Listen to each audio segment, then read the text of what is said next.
یعنی وہ ہمارے ہاں رواج بن گیا، نقیب صاحب آتے ہیں نا جب وہ سٹیج پہ، تو وہ پھر بیچارہ 2 دفعہ بھاگ کے ادھر جاتا ہے، 3 دفعہ ادھر جاتا ہے، پھر وہ کہتا ہے تیار ہو جاؤ میں جملہ دینے لگا ہوں۔ تو جملہ دینے لگا کہ ایٹم بم چلانے لگا ہے؟ دے جو دینا ہے تو نے جملہ، کیا تیرے جملے میں کیا چھپا ہوا ہے؟ سیدھی سیدھی اللہ رسول کی بات کر۔ اور پھر جملہ دینے سے بہتر تھا تو ہمیں قرآن پاک کی کوئی آیت دیتا، تو حضور کا کوئی فرمان دیتا۔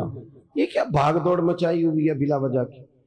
اور جناب وہ نعت خان صاحب ہیں تو وہ بھی کہتے ہیں کہ جب تک سارے نہ سبحان اللہ کہیں، اور جب تک پچھلے بھی نہ زور لگائیں، اور جب تک شمال جنوب والے نہ بول پڑے، مجھے ذائقہ نہیں آتا۔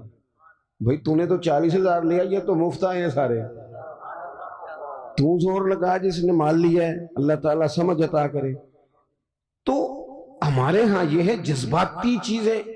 کاش ہمارا مزاج ہوتا کہ ہم ہر آنے والے سے کہتے ایک باب حضور کی سیرت کا بیان کرو، کوئی ایک پہلو پر ہمیں بتاؤ پورے میلاد شریف کے مہینے میں کہ ہمارے محبوب کا طریقہ کیا ہے۔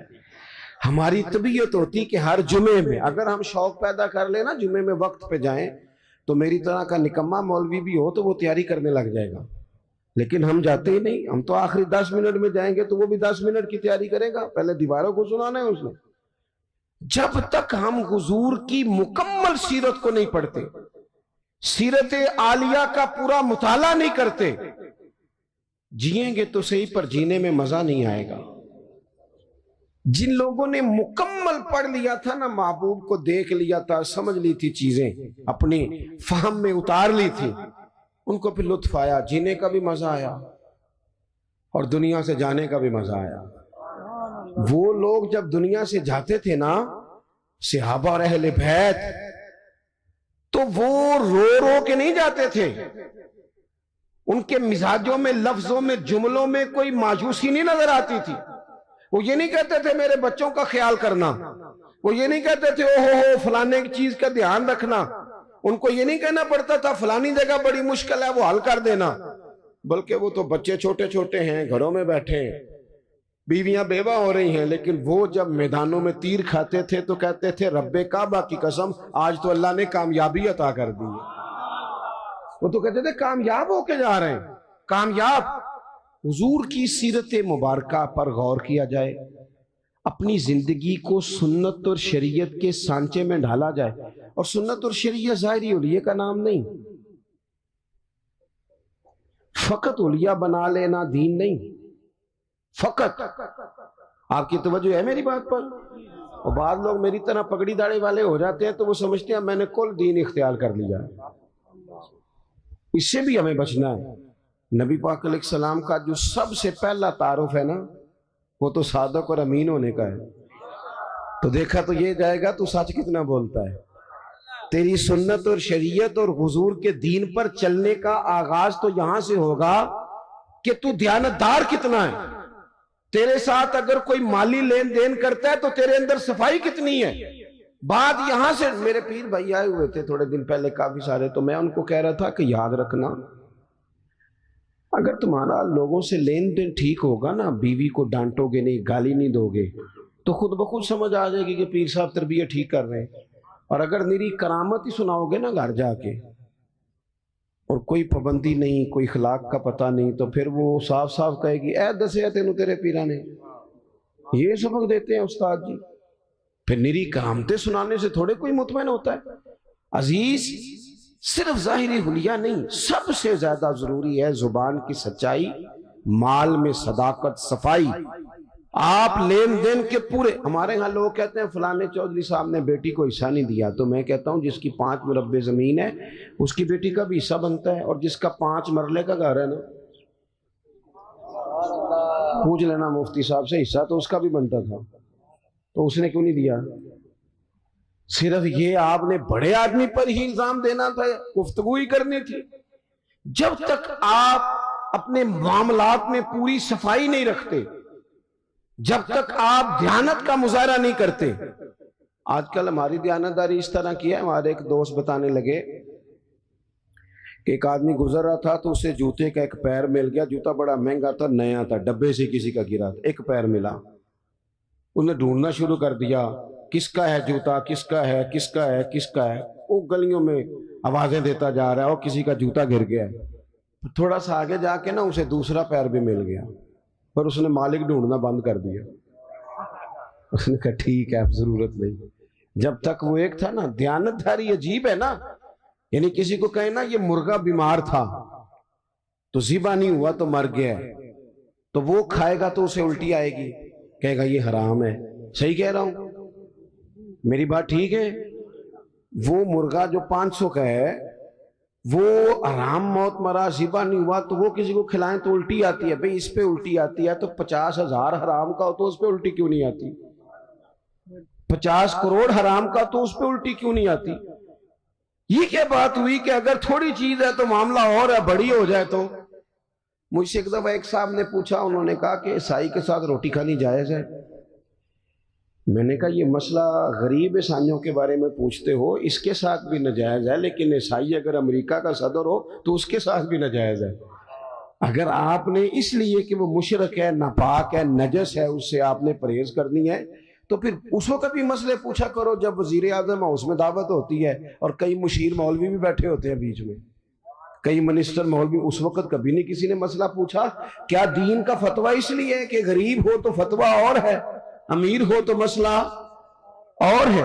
تو اسوہ نور نبی پاک صلی اللہ علیہ وسلم کا یہ ہے، حضور کا اسوہ حسنہ یہ ہے کہ معاملات میں صفائی ہو، صداقت ہو، دیانت ہو۔ آپ دیکھیں حضور کی سیرت کا حسن یہ ہے کہ ہجرت کی رات عرب کے لوگوں نے یہ طے کیا تھا کہ معاذ اللہ حضور کو شہید کرنا ہے، اور بڑے تیز تھے، عقل اللہ سب کو دیتا ہے لیکن بعض لوگ اپنی عقل سے منفی کام لیتے ہیں اور بعض مثبت لے لیتے ہیں۔ انہوں نے حضور کے کاشانہ نور کا گھیرا کیا تو عقل اس طرح لڑائی، کہنے لگے کہ ہر قبیلے کا نا، ہر قبیلے کا ایک بندہ لیں، اس کو تلوار دیں، ہر قبیلے کا، سارے قبیلے مل کے جب حملہ کریں گے تو معاذ اللہ اگر حضور کو شہید کرنے میں کامیاب ہو جاتے ہیں تو پھر کسی ایک قبیلے پر الزام نہیں آئے گا۔ میری بات کی سمجھ آ رہی ہے آپ کو؟ اور اگر بنو ہاشم بدلہ بھی لینا چاہیں گے تو پھر وہ ایک قبیلے سے ٹکر لیں گے، دو سے لیں گے، سب سے کیسے لیں گے؟ اس طریقے کے ساتھ انہوں نے حضور کے کاشانہ نور کا گھر کا محاصرہ کیا۔ اب یہ جو محاصرہ کرنے والے تھے نا، یہ تو شہید کرنے آئے تھے۔ اللہ کرے آپ زیادہ توجہ کریں میری بات پر۔ ایک دعا میں نے کرنی ہے، آپ نے آمین کہنا ہے۔ اللہ کرے یہ موبائل کی کال ذرا مہنگی ہو جائے، ہر شے مہنگی ہے، یہ سستی کر دیجیے۔ مجھے بہت سارے دوست کہتے ہیں آپ سے رابطہ کرنا ہوتا ہے تو نمبر کیوں نہیں ملتا؟ میں نے کہا اس لیے نہیں ملتا کہ اب تو لوگوں نے موبائل پکڑی ہاتھ میں لیا ہے، تو ایک ایک منٹ کے اندر جب آپ کو 20 فون سننے پڑیں گے تو اور تو کوئی کام ہی نہیں کر سکیں گے آپ، کیونکہ اب تو موبائل جیب میں جاتا ہی نہیں، جب پکڑی ہاتھ میں لیا ہے تو پھر وہ نمبر بھی فٹافٹ ہی مل جاتا ہے، گنجائش ہی کوئی نہیں۔ اس لیے تھوڑا سا اس کو دماغ پہ نہ سوار کریں، تھوڑا سا پیچھے کریں، کوئی چیزیں روحانی زندگی میں دخل اندازی دینے لگ جاتی ہیں۔ اگر یہ ذہن پہ سوار ہو گیا، یہ مزے سے نماز نہیں پڑھنے دے گا، یہ مزے سے تلاوت نہیں کرنے دے گا، یہ سوار رہے گا۔ فوراً میں نے دیکھا ہے سلام پھیر کے بندے جیب سے نکال لیتے ہیں، تو اس میں مشکل ہو جائے گی۔ بہرحال بات ختم کرنی ہے، 1-2 منٹ میں سمیٹنے لگا ہوں، آپ توجہ فرمائیں۔ سب لوگوں نے محاصرہ کیا ہوا، خاص قابل غور نقطہ ہے کہ سب محاصرے میں حضور کو شہید کرنا چاہتے ہیں۔ اور نبی پاک کیا فرما رہے ہیں؟ حضور فرما رہے ہیں علی یہ امانتیں لے لو، لوگوں کی امانتیں، صبح واپس کر کے نا امانتیں تو مدینے آ جانا۔ یہ جن امانتوں کا نبی پاک بندوبست کر رہے تھے نا، محققین نے لکھا ہے ان میں سے ڈھیر ساری امانتیں ان لوگوں کی بھی تھیں جو باہر تلوار لے کے کھڑے تھے، ان کی بھی امانتیں حضور کے گھر میں۔ مجھے بتاؤ کسی بندے، کوئی لوگ عمرے پہ جانے لگے تو لوگ کہتے ہیں پہلے میرے پیسے دے، کرائے کا مکان والا بندہ جانے لگے تو لوگ کہتے ہیں پائیا پہلا پیسے دے، تیرے سے پیسے لینے ہیں، تو کیسے جائے گا محلہ چھوڑ کے؟ تو جس شخص کو معاذ اللہ آپ قتل کرنے پہنچ گئے ہیں، جس شخصیت کو شہید کرنے کا ارادہ کر لیا، پیسے گھر میں پڑے،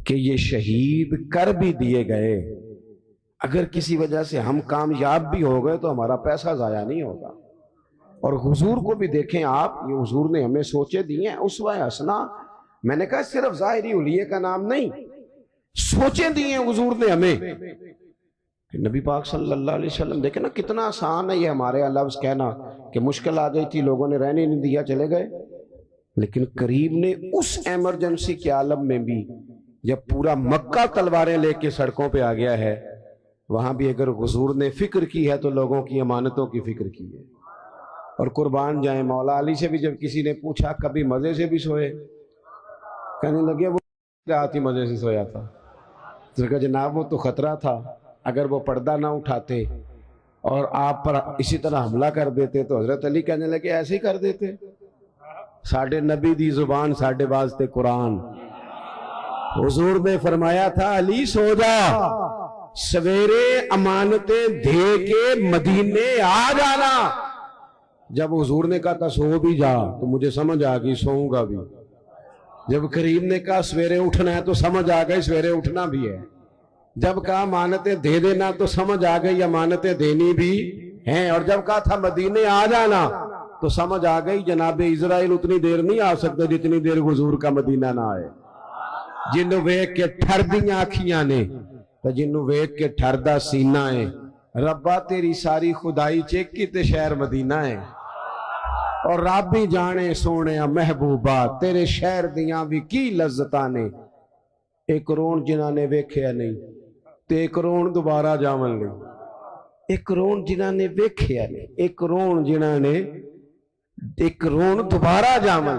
تو عزیز حضور نے وہاں بھی امانتوں کا خیال کیا، مزاج نہیں۔ آپ یقین کریں جھوٹ اور بددیانتی تو کھا گئی لوگوں کو۔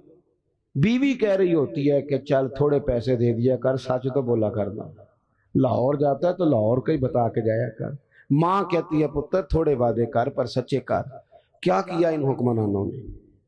اب تو میں تو کئی دفعہ کہتا ہوں ان سے تو کوئی امید ہی نہیں۔ اب پچھلی حکومت کہہ رہی تھی، اس سے پچھلی نے مہنگائی کی ہے، تو یہ کیا کہہ رہی ہے؟ تو کی کس نے ہے؟